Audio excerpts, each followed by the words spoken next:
Sí, sí, vamos a llegar. En total eran 45, si no me equivoco. Bueno, vamos a seguir arrancando para que no se haga muy largo el día de hoy.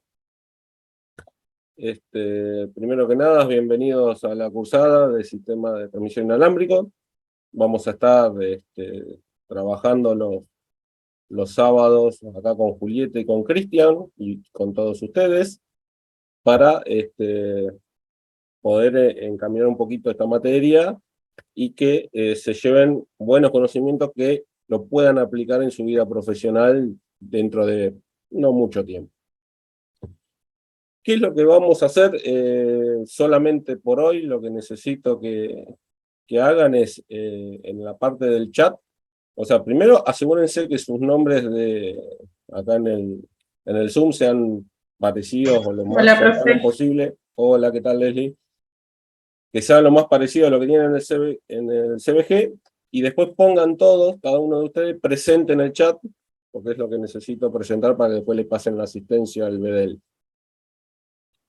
Así que de a poquito después, tranquilos, si se llegan a desconectar y volver a conectar, vuelvan a mandar el presente, así que quédense tranquilos, con eso lo vamos acomodando.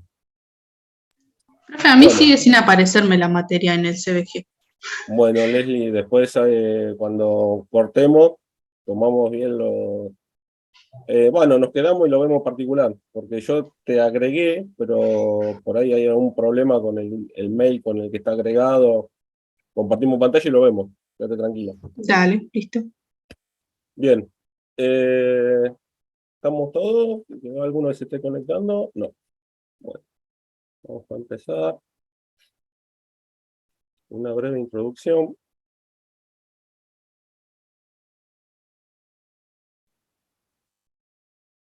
Listo, ya acomodo esto.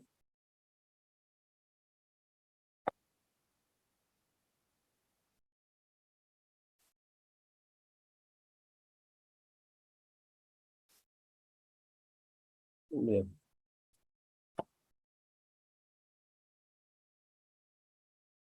Pantalla, tendría que ser. Díganme si ven la pantalla la presentación. Sí, Marce dice que ya. Bien.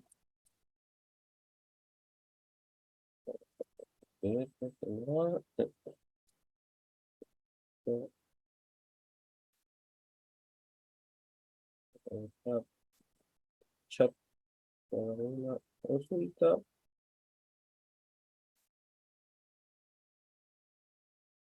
Bueno, vamos a hacer un poquito la presentación de la materia.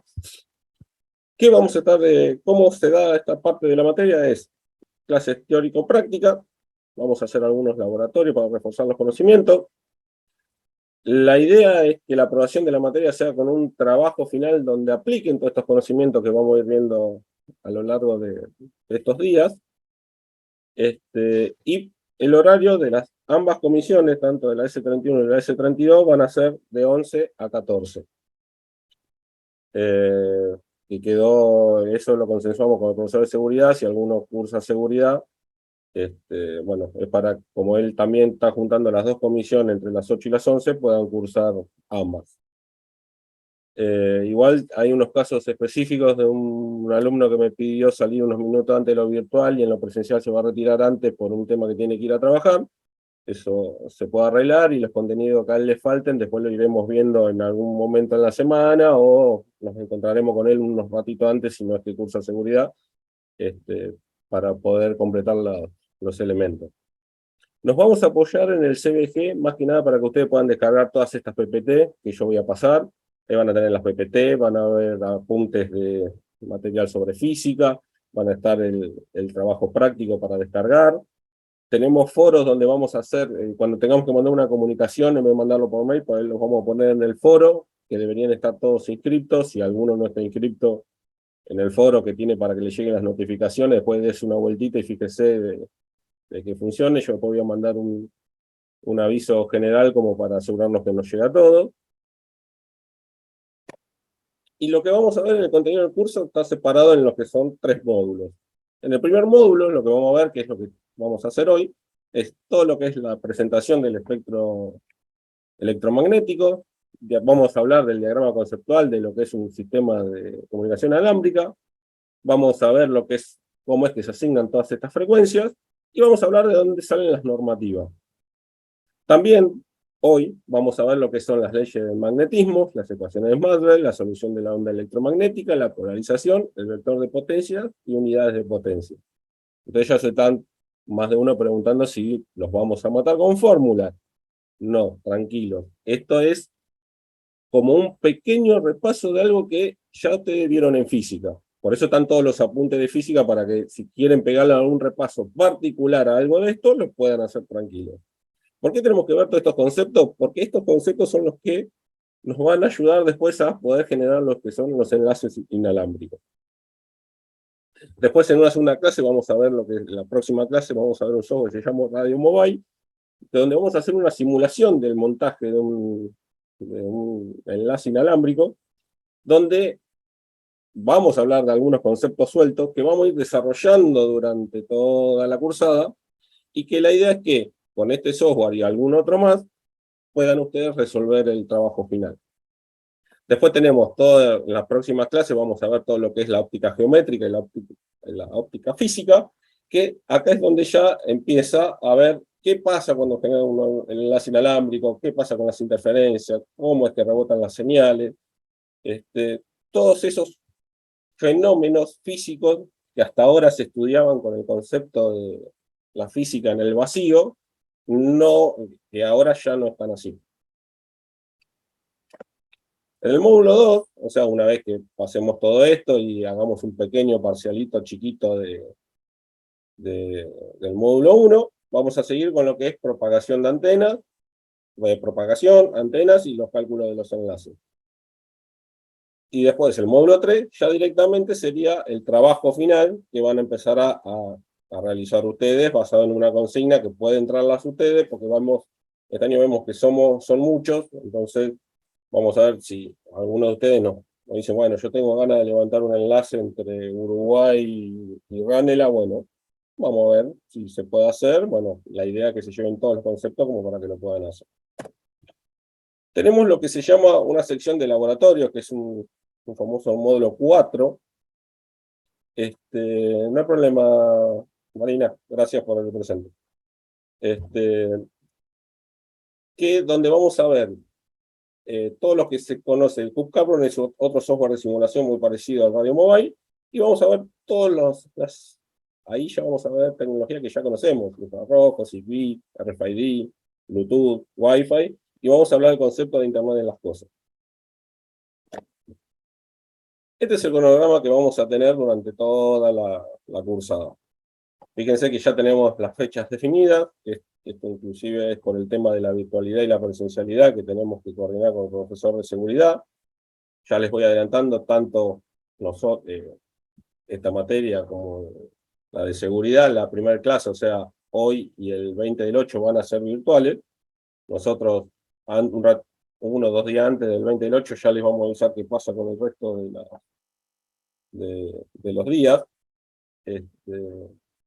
Bueno, y acá en cada una de estas clases vamos a ir desarrollando todos estos módulos, y fíjense que yo acá ya, se me adelanto, fíjense que ya tienen definida la fecha del parcial. La idea del parcial no es que sea un parcial muy extenso, ni nada por el estilo. La idea es que en el parcial ustedes sepan si tienen los conocimientos fijados, porque es lo que necesitan para empezar a desarrollar el trabajo final. Después tenemos 2 clases, empezamos con la parte del módulo 2, después nos encontramos con una semana de final, que obviamente el sábado no se da clase, y nos encontramos con un feriado fin de semana largo. Entonces, en esas 2 clases, en esas 2 semanas, nos vamos a apoyar mucho en lo que es el CBG. O sea, las materias y los contenidos se van a llegar a dar en esas 2 clases, pero puede ser que necesiten reforzar o en un ejercicio que no entiendan. Bueno, mandan ahí al foro de consulta del CBG, y nosotros de alguna manera se los vamos a ir contestando, para que cuando nos encontremos 2 semanas después, que tengamos el parcial, podamos resolverlo sin ningún problema. Después de eso ya tenemos el módulo 3, donde vamos ya con los 2 parciales aprobados. Ahora después vemos cuál es la condición para dar un parcial aprobado. Vamos a ver toda la parte de laboratorio, eso que le conté de la parte de IoT, la parte de todas las redes que se le dicen redes spam. Va a haber otro feriado ahí en el medio, y después ya tienen la exposición del trabajo integrador. Y si todo sale bien, el 3 del 12 deberían estar todos aprobados. Ese es mi deseo. Espero que podamos cumplirlo entre todos. ¿Cómo se aprueban las notas que es necesaria para poder acceder a cada una de estas partes? Es así de sencillo. Igual a 6, entran al trabajo integrador. Menos de 6 tienen que rendir final. Esto es como saben toda la materia. Si sacan menos de 6 ya no tienen la posibilidad en un recuperatorio de acceder al trabajo final. Bueno, nosotros vamos a hacer la vista gorda a eso. Si por alguna razón no pueden rendir el parcial y van a recuperatorio, o en ese parcial desaprobaron y van a recuperatorio, vamos a hacer la vista gorda y van a acceder al trabajo integrador igual, de la misma manera. Vamos a hacer prácticas de laboratorio. Las prácticas de laboratorio están buenas en el sentido de que van a ayudar a reforzar, o sea, a practicar eso que van a estar trabajando en el trabajo integrador, y el trabajo integrador en sí. Una cosa importante en la parte de los parciales tienen 2 secciones, teoría y práctica. La idea es que aprueben el 50% de cada parte para llegar al 6, es decir, se saquen un 3 en teoría y un 3 por lo menos en práctica. Si se sacan 6 y 0, no pasan, tienen que ir a recuperatorio, tengan en cuenta eso. Sí, igual Marce, acá sí hacer una aclaración y más conociendo en general cómo se evalúa en la Facu. Lo bueno de lo que son los parciales es que no va a haber nada raro que no esté en las prácticas, ni en la teoría que de Marce. O sea, no se van a encontrar con un martes 13 ni ahí, y eso es repositivo. Comentarles eso sí, como para que lo sepan. Sí, y aclarando eso, en la parte de la teoría, ahora cuando veamos la parte B, que van a ver fórmula por todos lados, no vamos a pedir deduzca la fórmula X basada en tal fórmula, no. Pero sí va a decir, vamos a tirar una frase y van a decir verdadero o falso, y no, en ese sentido es el concepto. Ahora cuando empecemos a ver, les voy a mostrar qué es un concepto y es un ejemplo, y va a ser una pregunta que seguro va a entrar a teoría porque es un concepto importante. El trabajo integrador después lo que tiene de interesante es aplicar esos conocimientos. Pueden poner las deducciones, porque obviamente eso nutre de un trabajo cuando uno hace una exposición, porque tengan en cuenta que el trabajo integrador es algo que ustedes van a hacer para poder convencer a alguien de que ese enlace que ustedes quieren generar se puede hacer y que se puede invertir, pensando en que es un trabajo que le piden para hacer para algún lugar en particular. Bueno, empecemos un poquito con el concepto de lo que son las conexiones inalámbricas. Nosotros cuando tenemos que hacer una conexión inalámbrica siempre nos encontramos con un equipo, tenemos obviamente una antena en algún lado conectada a través de un cable, con conectores, tenemos lo que se llama un medio de propagación, y del otro lado tenemos un equipo receptor que se encarga de recibir esa señal. La comunicación es bidireccional, o sea que pasa para ambos lados. ¿En qué nos vamos a ocupar nosotros? En esta nube, que es la parte más importante de las comunicaciones inalámbricas. Porque toda la parte de lo que es un diagrama de comunicación, este diagrama, es algo que ya vieron en comunicaciones y redes. O sea, toda la parte de la señal analógica, la conversión, la codificación, la modulación, todo eso ya lo damos como que lo tenemos. Entonces, nosotros nos vamos a preocupar en qué pasa con esa comunicación. ¿Qué pasa cuando metemos un enlace y hay un bosque? ¿Qué pasa si es una zona con niebla? ¿Qué pasa si lo hacemos en una ciudad? ¿Qué pasa si hay una montaña? ¿Qué pasa si no da la visión como para el largo? Hay otras técnicas. Bueno, vamos a tratar de ver todos esos tipos de técnicas. ¿Cómo es que funciona esto? Bueno, lamentablemente funciona gracias a las leyes de la física. Entonces, por eso es que le decimos que la parte de la física es lo que ya vienen con ese conocimiento, simplemente nosotros la vamos a utilizar. Es decir, no queremos saber cómo se obtiene el resultante de la fórmula, sino que es cómo se aplica la fórmula. En eso nos vamos a concentrar. Entonces, pequeño repaso, así rápido. ¿Cómo es que se genera una dirección de una propagación de una onda? A través del campo eléctrico y a través del campo magnético. Fíjense que en la filmina está al revés los colores, pero bueno, es porque lo saqué de dos lugares distintos, porque yo quería que es animado para que vean cómo el campo magnético interactuando con el campo eléctrico hace que tenga una dirección esa onda. Y esa onda básicamente es la transmisión que nosotros estamos buscando. Acá en este link que está acá, a ver si me abre.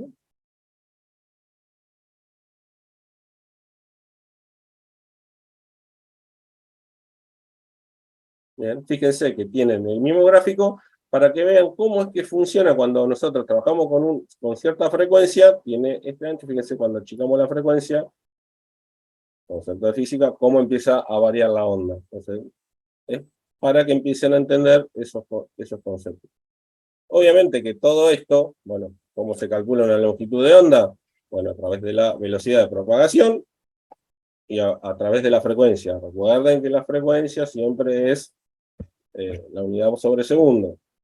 Acá, en este otro link, tienen toda la información para hacer cómo va a ser un buen cálculo de la longitud de onda, con ejemplos paso a paso y con números. Que también esto lo van a ir viendo con Julieta también, en la parte práctica, cómo hacer los ejemplos. Fíjense, ve ejemplos de calcular una onda con una longitud de tanto con la frecuencia. A ver, esto es matemática. Dependiendo de los valores que tenga, uno despeja para un lado o para el otro y obtiene lo que necesita para resolver su ecuación. ¿Nos vamos a dedicar a ver cómo se despejan las fórmulas? No, porque eso es matemática, eso es física, eso ya está. No nos tenemos que preocupar en eso. Nos tenemos que preocupar en los resultados, en los valores, que es lo que nos van a permitir deducir si están bien o no. Esto de calcular energía en un fotón, no olvídense, no vamos a trabajar con computación cuántica, así que lleguen hasta esa parte, ¿no? ¿Qué pasa? Vamos a hablar un poquito de la electricidad. Tengan en cuenta que nosotros, al trabajar con el espectro radioeléctrico, tenemos distintos tipos de radiaciones con las cuales vamos a tener que trabajar. Tenemos radiaciones no ionizantes y las ionizantes. Tenemos lo que son las radiofrecuencias, fíjense que hasta lo que es infrarrojo, con las no ionizantes, después tenés las luz visible, después empieza ultravioleta, rayos X y rayos gamma. Estas partes son las peligrosas.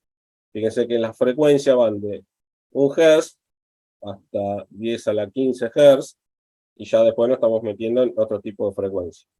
Las longitudes de onda van a estar medidas basado en el espectro del radio magnético y basado en la distancia. Más claro, lo tienen en este gráfico, acá tienen un poquito de teoría como para repasar, pero fíjense que una longitud de onda que tiene esta distancia, trabaja en esta gama de frecuencia y tienen las características y el uso típico. Las características, fíjense que en el BLF tenemos atenuación débil, característica estable. Fíjense que hay algunas que dicen, por ejemplo, esta, que vamos a hablar más adelante. Prevalece propagación directa, ocasionalmente propagación ionosférica y troposférica. ¿Por qué? Porque nosotros las señales inalámbricas, cuando no tenemos punto de visión visible, podemos apoyarnos en otras cosas. ¿En qué otras cosas? En estas. Imagínense que tenemos una antena transmisora, una antena receptora, tenemos visión directa. Bien, ya está, terminó el trabajo, es lo que no funciona. Pero ¿qué pasa cuando no está la visión directa? Necesitamos otras cosas. Podemos hacer que la señal rebote en la capa de la atmósfera, podemos hacer que rebote en la Tierra, podemos usar ondas de superficie con la parte de la misma Tierra, y también podemos utilizar satélites. Todo esto es lo que vamos a ir estudiando a lo largo de la materia. Obviamente, una parte importante del esquema que estábamos viendo son las antenas. ¿Qué tipo de antenas tenemos? Millones. Dipolo, monopolo. Esta que es monopolo la tenemos todos en nuestra casa, son las antenitas de los Wi-Fi. Tenemos arreglo de dipolo, Ustedes cuando caminan por el techo ven este tipo de antenas, o en realidad son estas las que ven, no esta. Esta es una altera logarítmica, esta es una yayuda. Fíjense qué característica que tiene esta antena, que tiene una dipolo con, con distintas barras, que después vamos, cuando lleguemos al módulo 2, a la sección de antenas, las vamos a ver. La ecoidal, no sé si alguno trabaja con Arduino, o vio un Arduino, o vio algún dispositivo LoRa. Los dispositivos LoRa suelen tener este tipo de antena en las electrónicas. Tiene una espiral logarítmica también, otro tipo de antena, cornetas, y esta es la típica que usan en los celulares, lo que es una cinta directamente que funciona como antena. Y las queridas antenas parabólicas, tanto como para señales satelitales como para señales hasta de Wi-Fi. Todo esto que hablábamos de levantar señales y hacer, propagar señales, no se puede hacer, digamos, al libre albedrío. Hay normativas, o sea, uno cuando tiene que diseñar un enlace, por ejemplo, le piden, dicen, no, necesito hacer un enlace para comunicarme por radiofrecuencia con un handy acá a 50 kilómetros. Bueno, ¿puede usar cualquier frecuencia, cualquier ancho de banda? No, tengo que ver cómo son las normativas de uso. Entonces, existe lo que es la ITU, la International, se me fue el nombre, la ITU, le decimos así, que tiene la sección de radiocomunicaciones, la normalización de las radiocomunicaciones y los desarrollos nuevos en comunicación.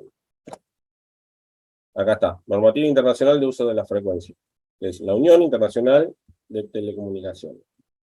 Este link, no sé si está correcto, me parece que no, después los voy a corregir y se los voy a pasar. Ahí lo buscamos y les paso.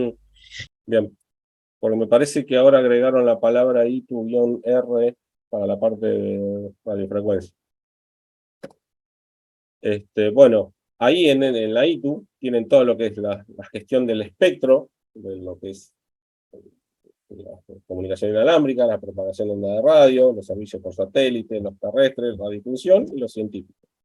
Todos son normativas internacionales. Sobre esas normativas internacionales, Argentina tiene sus propios aspectos legales, que son dirigidos por la ENACOM.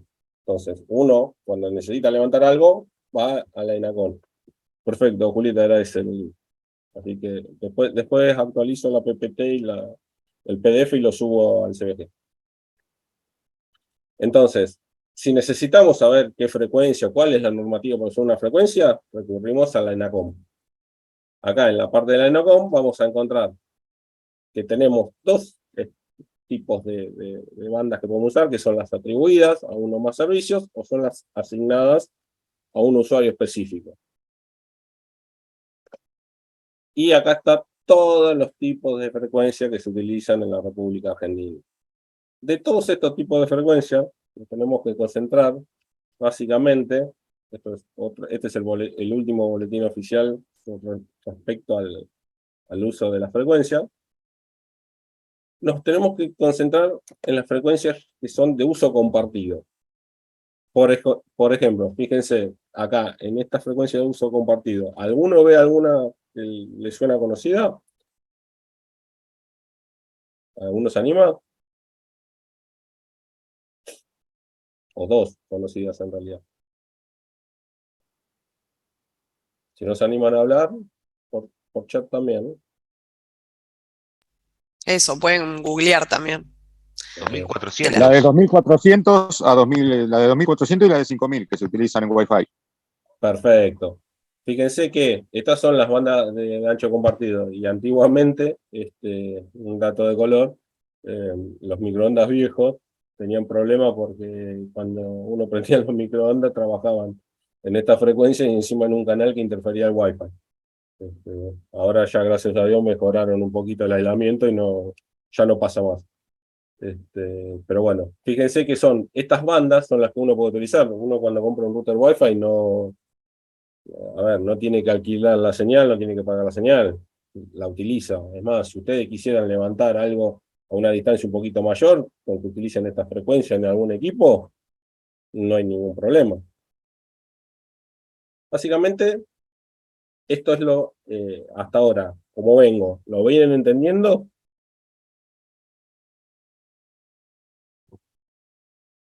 Sin miedo. Sí, sí. Sí, sí, perfecto. Bien, perfecto. Bueno, fíjense qué fácil que fue que ya hicimos toda la parte del el módulo 1A. Dejé de compartir, ¿no? Sí, Marce, dejaste ahí de compartir. Porque se me fue la pantalla. Bueno.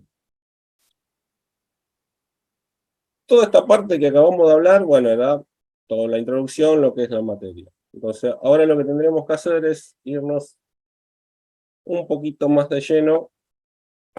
Vamos a cambiar el lado del monitor.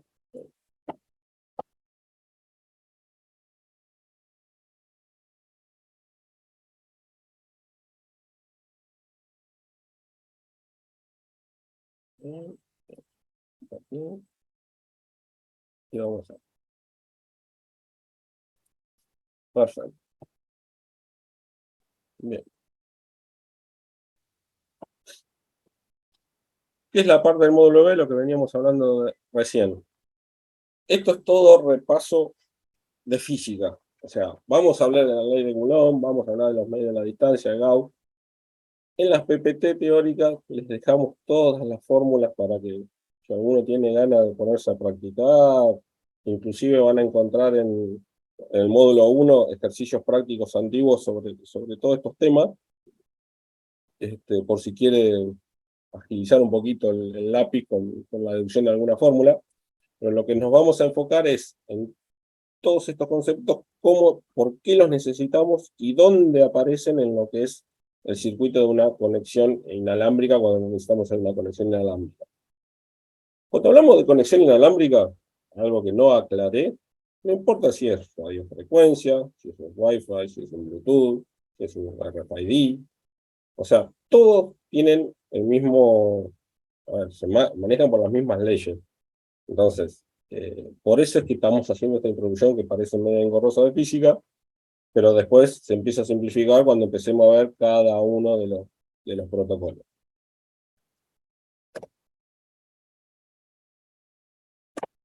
Bien, leyes físicas, electromagnetismo. La primera ley que tenemos que recordar es la ley de Coulomb. ¿Qué decía la ley de Coulomb? ¿Alguno se acuerda? Así como salga, no definición del libro. ¿Qué pasaban con dos cargas según Coulomb? Se podían atraer o repeler entre sí con una fuerza electrostática, puede ser. Perfecto. O sea, a ver, ¿quién más? Que se escucha medio entrecortado.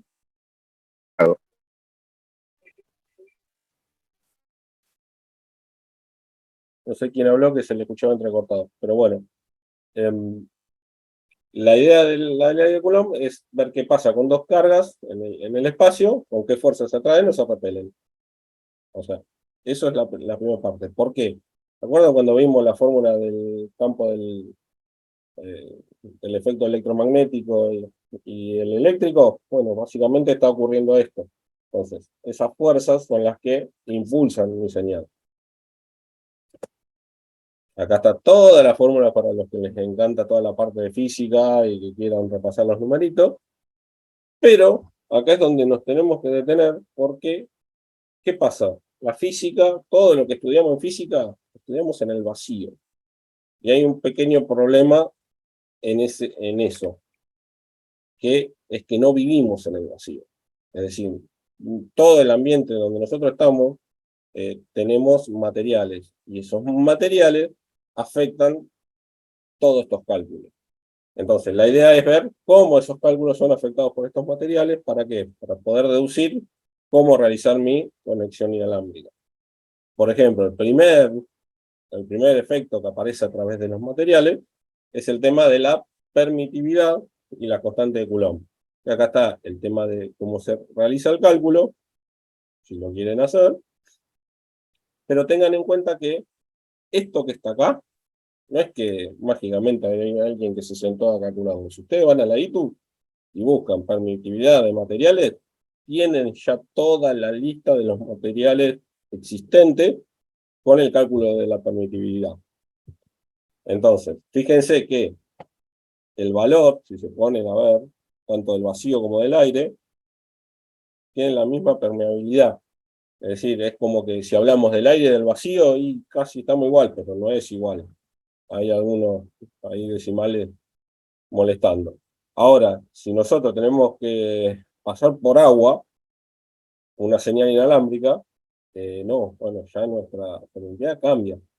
Pregunta, ¿cuándo pasaríamos una señal inalámbrica por agua? ¿A alguno se le ocurre en qué momento puede pasar eso?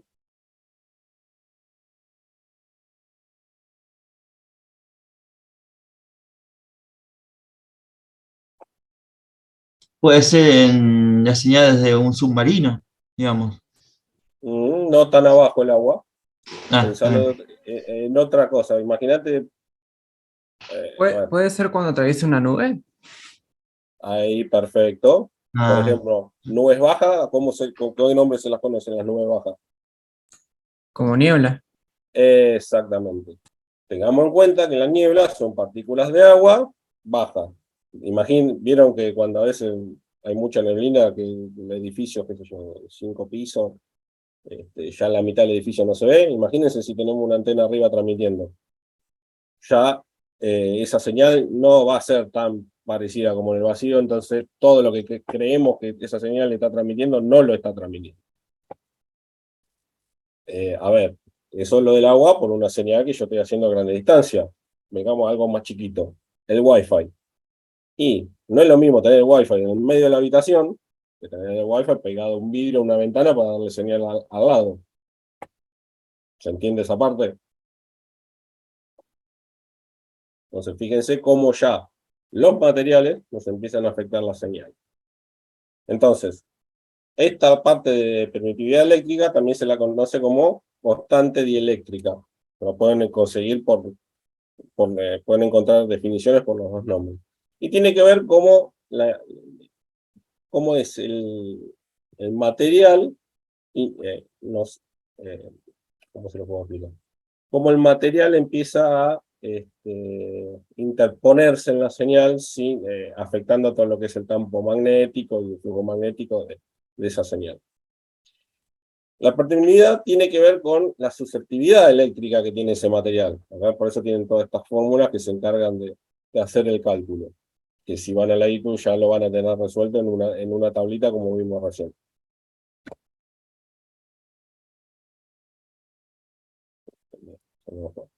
Bueno, acá hay otro ejemplo de lo que es la permitividad. Esto no deja de ser un condensador, donde tenemos todas las placas positivas, todas las placas negativas, un material en el medio, entonces esto es un condensador que pasa la corriente para un lado al otro, y dependiendo del material que tenga en el medio, si va a condensar corriente o no va a condensar corriente. ¿Qué es lo importante de todo esto? Tener en cuenta que, al tener en cuenta la permitibilidad del agua o del mar, ¿por qué del mar? Ahora después lo vamos a ver cuando veamos propagación, veamos la parte de propagación, pero tengan en cuenta que empieza a influir, fíjense en la gráfica roja y la gráfica azul, como tenemos la permitividad alta, que habíamos dicho que era de 80, pero fíjense que a medida que empezamos a aumentar la frecuencia, esa permitividad empieza a bajar a llegar a casi cero. Pero ¿qué pasa? No podemos usar frecuencias tan altas. Recuerden que las frecuencias muy altas podrían llegar a ser nocivas, y esas frecuencias altas pueden generar magnetismo y pueden generar problemas.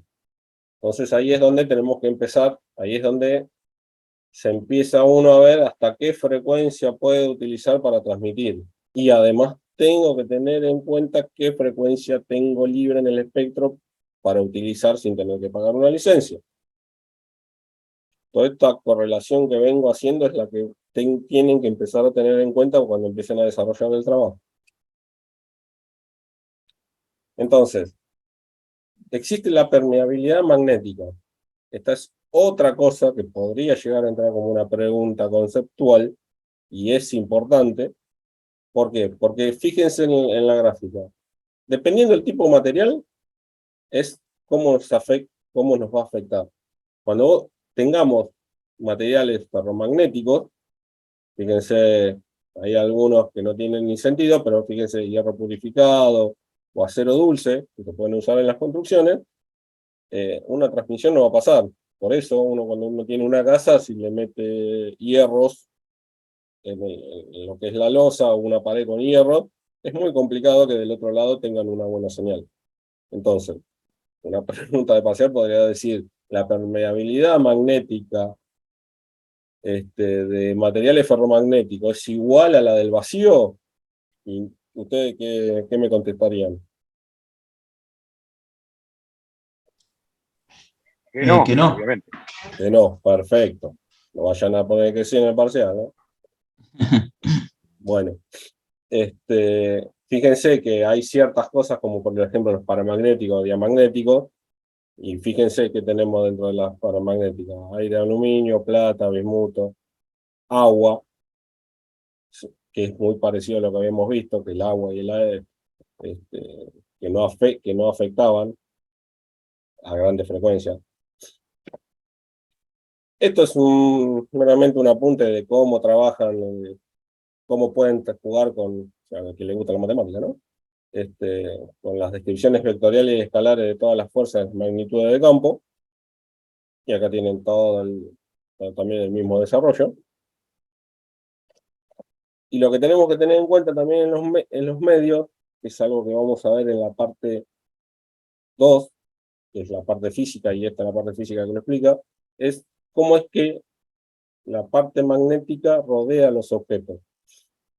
Es decir, uno cuando tiene un material, imagínense un edificio, en este caso una esfera, el magnetismo lo tiene alrededor.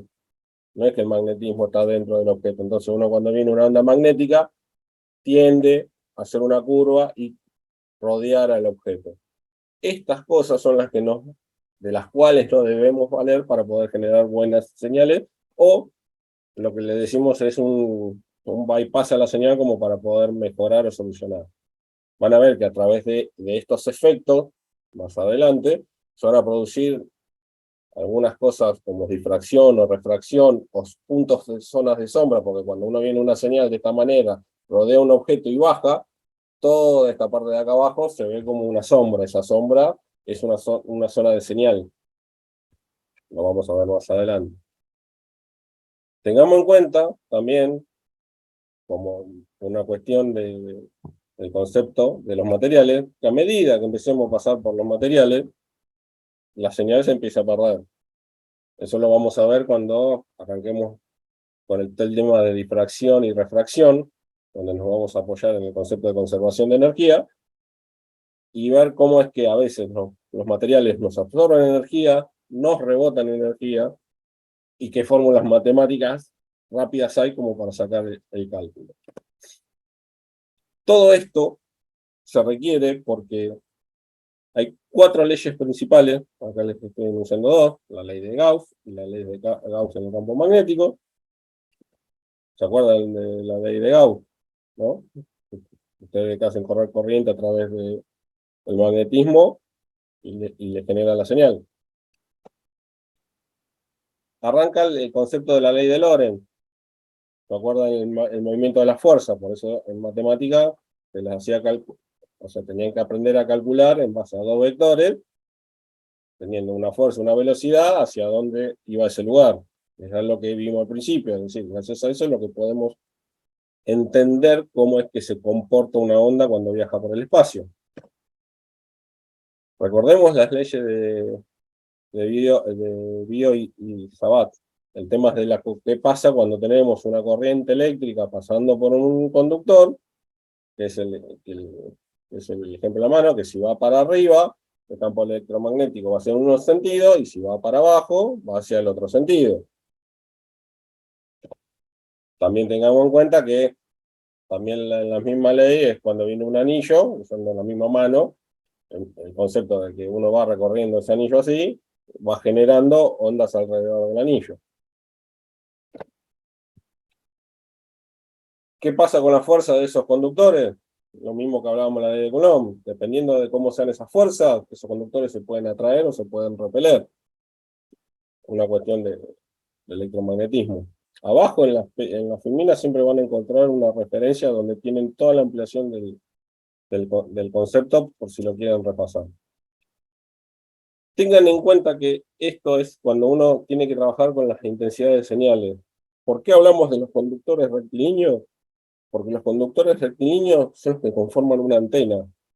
¿Se acuerdan que en la otra PPT yo les había mostrado una antena que tiene una forma de triángulo? Bueno, esos son conductores rectilíneos que van a tener corriente pasando, y eso va a hacer que las fuerzas se atraigan o se repelen, generando carga e impulsando la señal hacia un sentido, o al otro, o hacia arriba, o hacia abajo. Cuando lleguemos a antena vamos a ver cómo se comporta todo eso. Ley de Faraday, la famosa caja de Faraday, cómo hacer que a través de un campo electromagnético cancelar señales. O sea, esto es lo que se utiliza no como caja de Faraday por ahí en los bancos, pero son los famosos inhibidores de señales. Las dos primeras leyes que que les comenté de Gauss, más la ley de Faraday, más la ley de Ampère-Maxwell, no confundir la ley de Ampère con la ley de Ampère-Maxwell. La ley de Ampère-Maxwell, recuerden que tiene una extensión para trabajar con campos magnéticos, que es lo que nosotros necesitamos ver. Las 4 leyes son las que conforman las ecuaciones de Maxwell. Entonces, si llegara a aparecer en un parcial cuáles son las leyes que conforman las ecuaciones de Maxwell, tengan cuidado con las opciones que eligen. Entonces, cada uno, fíjense que se encarga de describir una cuestión particular de nuestras señales. Es la intensidad a través de la superficie, la de Gauss, la inducción magnética a través de la superficie cerrada, la generación del campo eléctrico, si es variable, establece la relación cuantitativa entre el campo magnético y las corrientes que se producen, y con todo esto, bueno, acá tienen las leyes escritas en forma integral o diferencial, y a través de todas esas leyes nosotros podemos hacer lo que se llama el cálculo. Fíjense, acá está el dibujito de la antena, otra vez el campo electromagnético, tenemos lo que es la longitud de onda, y a través de todo eso podemos sacar el cálculo de lo que es la señal. Para el que tenga ganas de hacer un poquito de cuenta matemática, acá tienen la parte de la teoría, que a través de las ecuaciones, uno a través de esta ecuación reemplaza en onda de seno, eso se reemplaza en las ecuaciones, y acá obtenemos lo que es la ecuación de Maxwell, que es la que a nosotros nos interesa, donde, fíjense, que dice mu0 y epsilon0, que es la permeabilidad y la permitividad de los materiales que hablamos anteriormente, que esos valores dejan de ser vacío o 1 para ser ahora valores ya calculados. Entonces, en las prácticas lo que vamos a hacer es con todo esto deducido, trabajar con eso,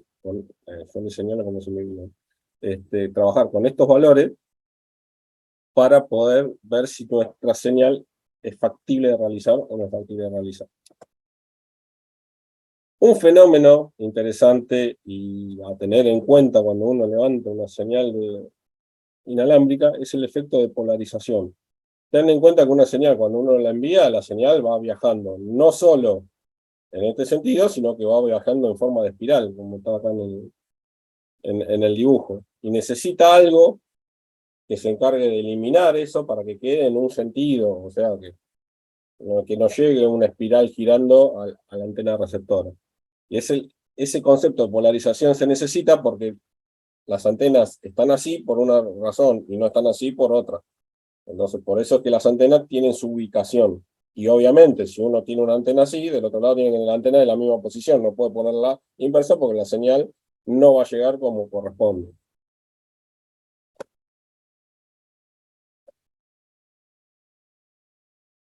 Esta es la parte eléctrica, que más que nada es recordar el concepto de la ley de Ohm, todo lo que es resistencia. Todas estas PPT que les puse acá atrás es para el que tenga ganas de trabajar con un simulador y ver cómo funciona una resistencia. ¿Por qué? Porque ¿qué es lo que necesitamos saber de la resistencia? Y por el simple hecho de esto. O sea, todos los objetos que nosotros tenemos tienen conectores. Estos conectores son los que nos generan, funcionan como resistencia al momento de transmitir señales o comunicaciones o lo que sea. Por eso en el gráfico de lo que tenemos, de un esquema, tenemos los conectores. Estos conectores son los que se manejan basados en la ley de Ohm.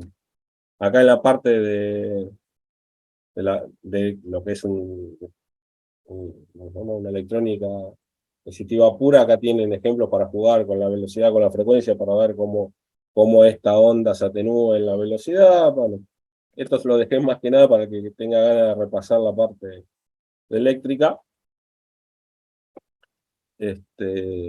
Nada más, acá tienen un circuito generado inclusive con una bobina para que vean cómo funciona. Y el tema de, acá cuando hablamos de la bobina, lo que tenemos que tener en cuenta es un fenómeno eléctrico, que es el fenómeno transitorio. Que si no me equivoco es el que sigue, perfecto. ¿Qué es el fenómeno transitorio? Acá está toda la explicación, pero tengan en cuenta lo siguiente. Ustedes cuando están mandando electricidad a través de una electrónica, ustedes tienen la electrónica acá de este circuito, con un switch que tiene una resistencia, que tiene un capacitor y que vuelve que la energía funciona acá. La resistencia va a disminuir, el capacitor va a cargar y va a volver. El problema entre el estado inicial y el estado final, que hay que tener mucho cuidado, es en la variación, es decir, ese fenómeno, en qué tiempo se da, que es lo que se conoce como una sobretensión. Acá está en todas las fórmulas, pero lo que importa acá es tener en cuenta estos gráficos, es decir, hay que tener cuidado con la amplitud de onda, porque si uno manda demasiada frecuencia, manda demasiada electricidad para generar una frecuencia, puede agarrar, quemar un equipo, bueno, hacer problemas. Todo tiene que ver con la capacidad que tiene ese equipo para funcionar. Entonces, esto es lo que es un fenómeno transitorio en lo que es la parte eléctrica. Vamos a hacer, ¿hay algo específico que tengamos en cuenta para las señales? No, no mucho. En realidad, esto hay que tener mucho cuidado cuando uno elige el equipo que tiene que utilizar, tiene que tener mucho cuidado con los tipos de conectores y el tipo de cable que utiliza. Porque si tiene un equipo que manda demasiada energía por estos cables y el conector no es adecuado, vamos a tener problemas. Todo eso, cuando vayamos hacia el cálculo de señal, vamos a ver que cada equipo tiene lo que se llama una sensibilidad, y esa sensibilidad es lo que nos va a definir cómo, qué equipamiento comprar y qué trabajar. Acá les puse más grandes los gráficos, y bueno, acá hay más deducciones matemáticas, que no vienen al caso en este momento. Y después lo que tenemos que tener en cuenta es todo lo que es la parte de las unidades de medida, que básicamente es el tener en cuenta cómo es que se hace el cálculo de el pedido, la frecuencia, la pulsación, el valor eficaz. Eso se lo guardan todo, me imagino, ¿no? No. Bueno, vamos a ver si con Juli vemos si lo practicamos. Esto lo practicamos un poco en la parte Vamos a práctica practicar un poco después. eso, me parece. Claro, sí, vamos a hacer un repasito de esto. Pero más que nada porque no es que se necesitan grandes valores, sino hay que tener en cuenta uno cuando trabaja con la amplitud, que es lo que nos va a definir qué es lo que tenemos que hacer. Acá está todo, igual en la PPT ya está todo resuelto, o sea que lo pueden ver acá. Otra unidad de medida muy importante que se utiliza en lo que es las conexiones inalámbricas es el decibel. Tengan en cuenta que un decibel simplemente es una unidad que se usa para comparar algo con otra cosa. Es decir, la potencia, acá estamos comparando la potencia 1 con la potencia 2, acá la tensión 1 con la tensión 2, acá la corriente con la corriente 2. Y en un caso muy particular, es decir, que es lo que se utiliza en Wi-Fi, nosotros cuando vieron que cuando uno ve el Wi-Fi dice menos dBm, menos 95, menos 96, lo que se está haciendo es una comparativa de 1 miliwatt con la potencia recibida, por eso da negativo. Entonces, esta es una unidad que se utiliza mucho para hacer comparaciones. Y tengan en cuenta que en toda la parte eléctrica que nosotros vemos, este es el valor fijo y esta es la potencia recibida. Entonces, si ustedes quieren saber si esa señal llega con buena calidad, si esto le da 1, bien. Si le da más de 1, hay algo raro. Y si le da menos de 1, excelente. Bien. ¿Preguntas?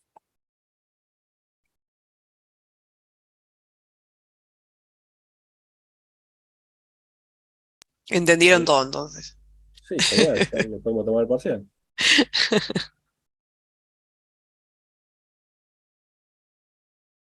¿Alguna duda? ¿Están despiertos? ¿Están vivos? No, fórmulas como estas, profe, las habíamos visto en comunicaciones también. Con Entonces, Rapalini. claro, hay cosas que medio que ya tenemos vistas, o al menos por arriba, ¿no? Claro, es que básicamente esta primera clase es un repaso como diciendo, este es el contexto donde nos vamos a parar y a partir de acá vamos a empezar a analizar toda la otra parte. Es decir, lo que le contaba, qué tipo de antena hay que utilizar, por qué esa antena emite para ese lado, por qué no emite para el otro lado, cuánta ganancia tenemos que dar al equipo, qué equipo tenemos que comprar. Porque imagínense lo siguiente, que son cosas que yo veo a diario. Ustedes el día de mañana les dicen en la empresa que trabajan, bueno, necesitamos comprar una solución Wi-Fi. Y les dan toda la plata, y dicen, decime qué solución comprar. Y comprá esta con estos equipos. Sí, bueno, ¿dónde los colocamos? Si empezás a colocarlo en lugares que no van adecuados, no vas a tener buena señal, y esa buena señal van a decir, bueno, pues los equipos son malos, ¿no? Por ahí el equipo es tan bueno, tan malo, como 1 metro de distancia lo pongas en la posición que elegiste. Entonces, eso es lo que queremos tratar que se lleven de la materia. Esta materia está mutando, es decir, antes se enfocaba mucho en esto y poco en redes PAM. Este año vamos a tratar de que la parte de las redes PAM, Wi-Fi, RFID puedan practicarlo, porque vamos a tener presencialidad y vamos a tener los laboratorios para que jueguen con eso y que puedan generar las señales. Y que puedan hacer trabajos, si a alguno se le ocurre, qué sé yo, cómo hacer una retransmisión de una TDA a un lugar que no exista, qué altura hay que poner la antena, bueno, en qué nos vamos a basar, cómo hacemos para medir esa altura, qué tenemos. Bueno, eso lo vamos a ver la clase que viene con un software que se llama Radio Mobile, donde vamos a simular, meter una antena en 2 lugares particulares y vamos a ver a través de eso y el Google Earth cómo nos va a permitir tener una idea de la comunicación. Yo les digo una idea porque esa idea es la que quiero que se queden ustedes con la cabeza y que después, a medida que empecemos a avanzar en el resto de las clases, con el resto de los módulos y las prácticas, se tienen que empezar ustedes mismos a buscarle la manera para solucionarlo.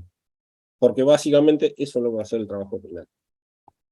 Una recomendación que les doy ya de entrada, sería bueno que vayan pensando más o menos en los grupos por 2 razones. Si bien falta todavía para hacer el trabajo final, pero sería interesante que ya se conformen el grupo no solo para trabajar en el trabajo, sino para ir inclusive trabajando en las prácticas.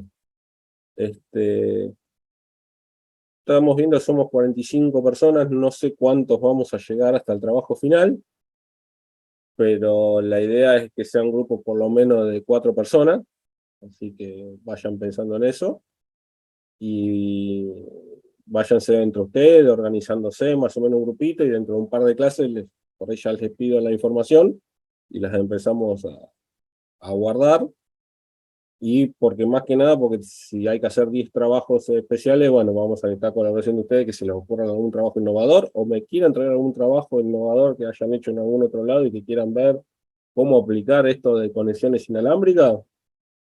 No hay ningún problema, vemos y vemos cómo lo trabajamos. No sé, Juli, vos si tenés algo para mencionarle a los chicos. No, en general era eso nomás y que, bueno, nada, que si siguen el curso de la materia les va a resultar bastante fácil la aprobación y que lo importante es que se lleven algo práctico, ¿no? Eso es lo que creemos acá con Marci y con Cristian en general, así que no duden en preguntarnos, en presentar las dudas en los foros, si no es por acá, quizás se les ocurre asincrónicamente la duda, lo pueden preguntar ahí y bueno, estamos acá para eso, solo eso. Perfecto. Bueno, ¿alguna otra consulta?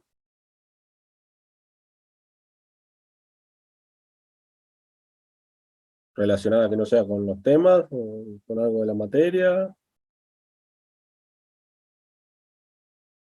Profe, me quedó una duda. Sí, Ya, o sea, los laboratorios van a ser presenciales, pero después lo demás va a ser todo virtual, ¿o cómo no, es el asunto? el tema es así. Les explico eso porque en teoría, según normativa del decano, desde enero de este año no existe la virtualidad.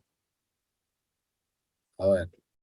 Entonces, como hubo mucha resistencia y resiliencia a todo eso, lo que se hizo fue permitirle a cada materia dar el 29% de su contenido en virtualidad. ¿Por qué? Porque hay una normativa de la facultad, nosotros somos una facultad presencial, no es como siglo XXI, otras facultades que son 100% virtuales. Es decir,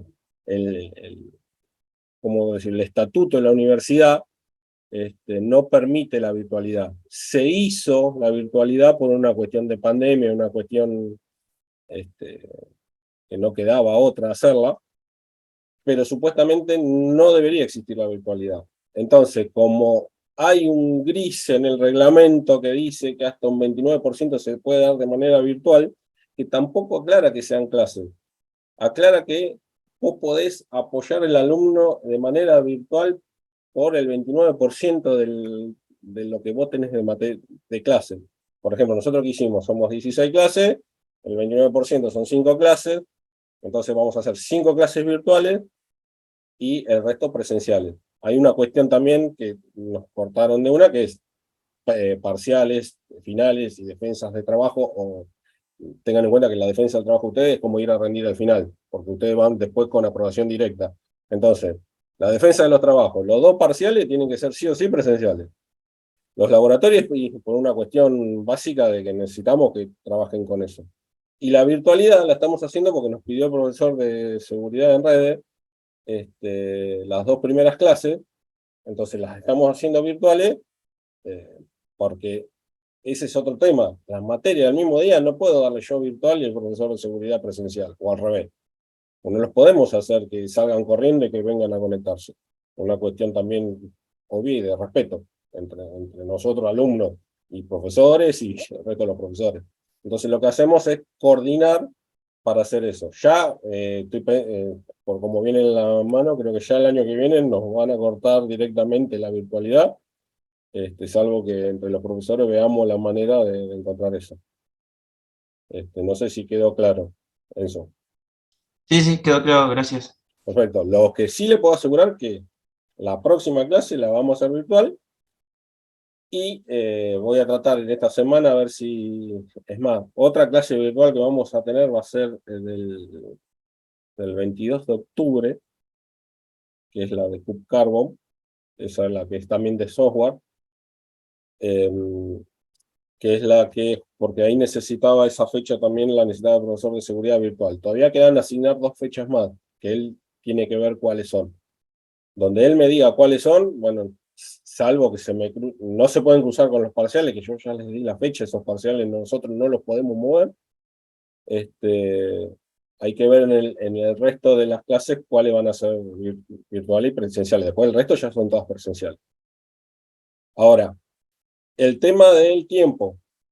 Fíjense que arrancamos a las 11, son las 12:05 y ya estamos saliendo.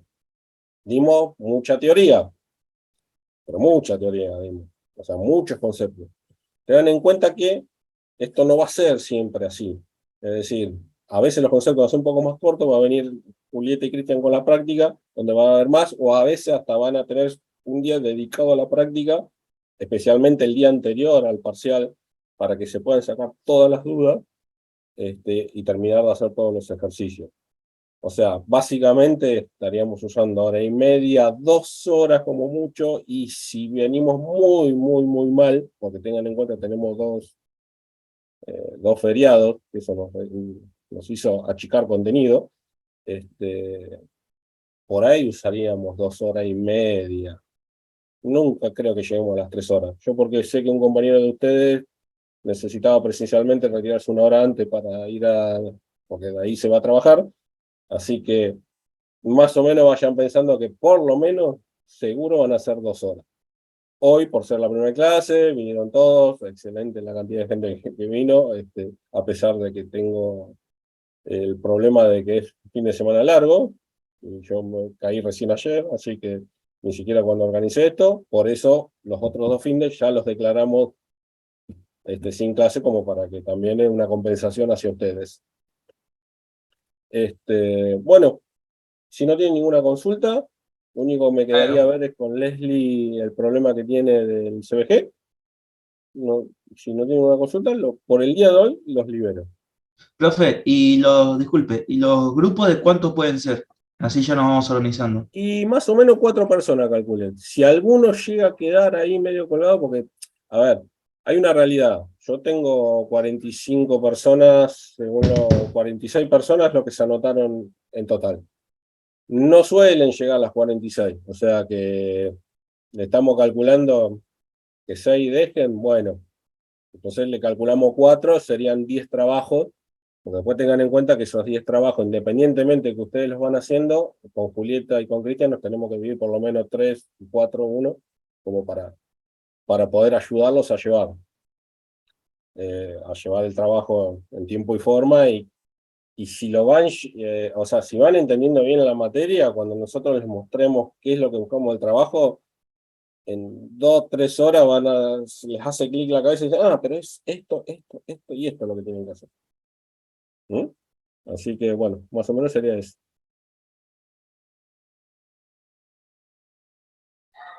Profe, entonces no hay un mínimo, o sea, sí o sí 4 en lo posible. En lo posible, 4. Si vemos que resulta que después somos menos, y bueno, hacemos de 3, lo vamos acomodando. Calculemos 4, de última si los otros 6 sería un grupo más y un quinto que podríamos agregar. Así que eso lo vamos manejando. Váyanse organizándose de a 4. Por lo menos como igual tenemos 2 de octubre sería. Tenemos casi un mes y medio como para tener los definitivos.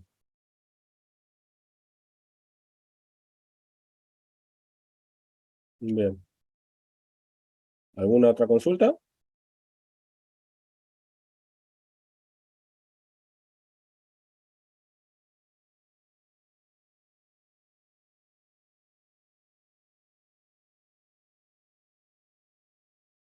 ¿No? Bueno, si no hay consulta, los libero y nos quedamos con Leslie a ver si podemos hacer andar el CBG. Bueno, nos vemos. Excelente, Gracias, chicos. profe, buen fin de. Chao, profe. Igualmente, gracias por haber Gracias, venido. buen fin de. Adiós, nos vemos.